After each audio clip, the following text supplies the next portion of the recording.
శిబిచక్రవర్తి దాతృత్వం. అప్పుడు డేగ, రాజా, నీకు ఈ పావురం మీద అంత ప్రేమ ఉంటే దీనితో సమానమైన నీ మాంసాన్ని కోసి త్రాసులో ఉంచు.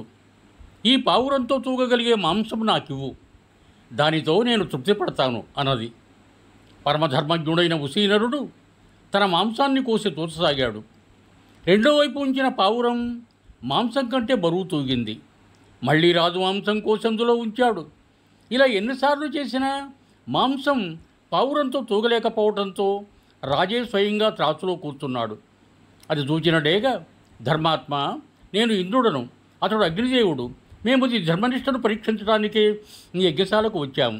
రాజా, లోకంలోని ప్రజలు నిన్ను స్మరించినంతకాలము నీ కీర్తి చిరస్థాయిగా ఉంటుంది, పుణ్యలోకాలను అనుభవిస్తావు అని చెప్పి వారిద్దరూ దేవలోకానికి వెళ్ళిపోయారు. ఇవం భూయాత్.